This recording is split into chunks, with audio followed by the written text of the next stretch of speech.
selfless, to fight materialistic attitudes within us, selfish attitudes within us, to think of others, to think of the community, to give charity. All the noble things in a human being are basically, they lie in all great religions, and Islam is the same. For me, Islam means a constant reformation of character. You try to, become a better human being. So that's what Islam is for me and for most of the 1.3 billion Muslims. Problem is that, if you focus on the extremes of any religion, you will end up demonizing it. I mean, the Muslims are like any other community, like the Christian community or the Jewish community or the Hindu community. We have our liberals, our moderates, our extremes, our fanatics, just like in any other community. But if, unfortunately, in Islam, in the West, the focus has been on the extremists in Muslim societies, and of course, those people who are fighting for their freedom, they have been dubbed as terrorists. And so that also, they've managed to blame that on Islam. The political struggles are based on Islam. It's like blaming the Tamil Tigers, they fight in Sri Lanka, on Hinduism. The British Muslims have taken this fundamentalism to an extreme. Well, requoting fundamentalism is actually what everybody should be doing, but it's extremism we should be fighting against.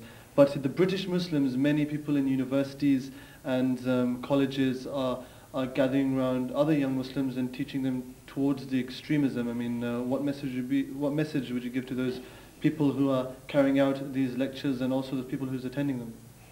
Well, they're reactionaries. They react to situations, they watch young people when they watch the scenes on television. You watch some of the scenes going on with the Palestinians pitted against one of the most powerful armies in the world, or what's going on in Iraq. I mean, the Secretary General of United Nations calls it an illegal war and hence illegal occupation. So people fighting against that. The disproportionate strength of the two. One, the most powerful military, the military might world has ever seen. And on the other side, lightly armed people, and similarly, in Chechnya. So, there is a reaction in the Muslim everywhere. And unfortunately, if this war on terrorism keeps on going, it's going to radicalize Muslim communities. And that's why some people like us have constantly thought that this war on terrorism is self-defeating. It's going to create more terrorists. Okay, well, we're going to be moving on to politics tomorrow, and you recently, we'll go on to other matters. You recently gave a very exclusive interview to a magazine in London, and you're on the front cover as well, praising your ex-wife, and you were in turn praised for the comments you made about her, and all issues were resolved amicably. How do you feel after your marital experience, whether mixed race and interracial marriages should go ahead, and whether your views have changed before and after marriage? Not at all. My views haven't changed. Interracial marriages are difficult, more difficult than normal marriages, because it faces different pressures. Did you know that before you got married? Of course I knew it. I mean, did people advise you against it? A lot of people told me that you shouldn't. It's going to be very difficult. But I mean, you don't not do something just because it's difficult. I wouldn't have done anything in life if I was scared of doing difficult things. But it can work. There are a lot of success stories. You have to accept that there will be more pressures. But if you want something bad enough, you've got to go for it. And, in my case, it was unique because we had this, because I was in politics, the pressures were unique. The focus of my opponents came on my marriage, and they would attack, Jemima.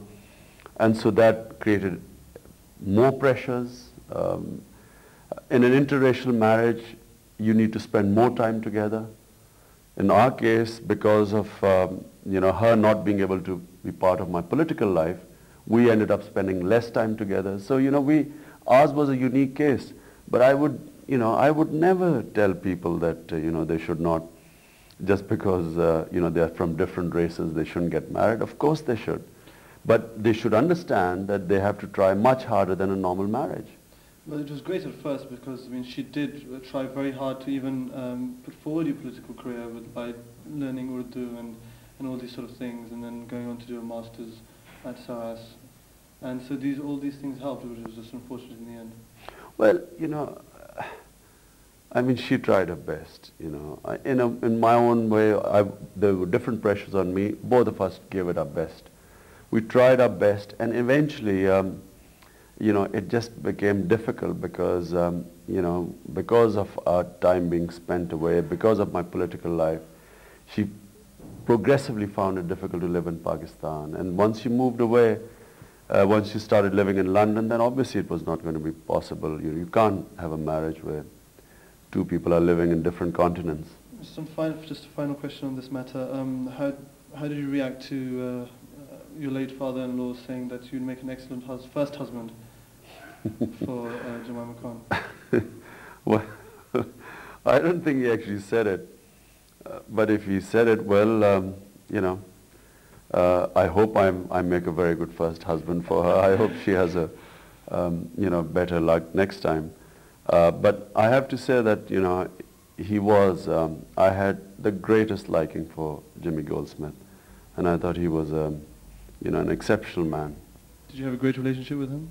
I had a great relationship with him, and it was really tragic, his illness and death with cancer, because, he was just, he had so much energy and vibrance, bright, interested in everything, charming man.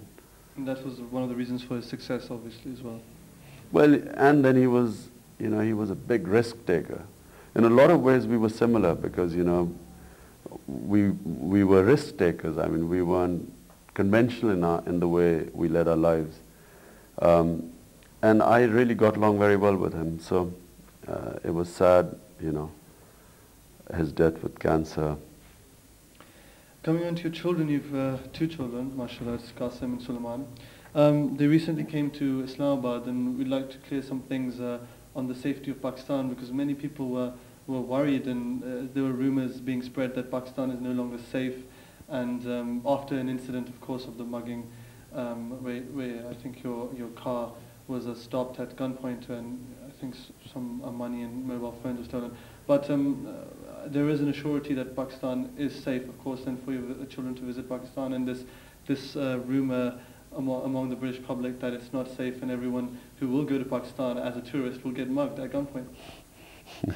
Well, let me tell you, there was more chance of, I always used to be scared of them getting mugged, my family in London, because, there's some guy broke into Jemima's house once, and fortunately she had a guard, and they were mugging outside her house too.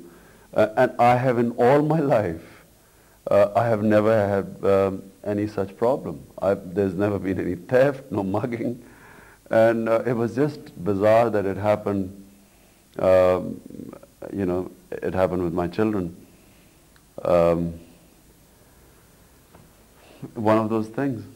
Why don't you believe in security? I mean, you don't even keep a guard with you. I've traveled with you all day. There's no security, no guard, and no nothing. Well, apart from anything else, it's a big imposition, on my privacy. I can't imagine, traveling around with guards.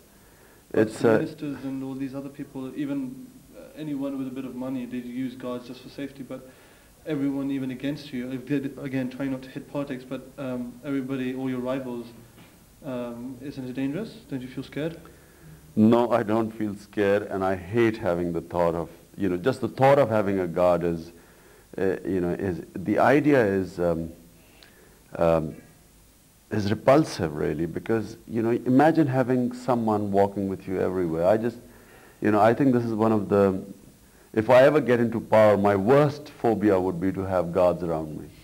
I think it's just, as I say, it's an imposition. And I have to say that I have never felt unsafe in Pakistan.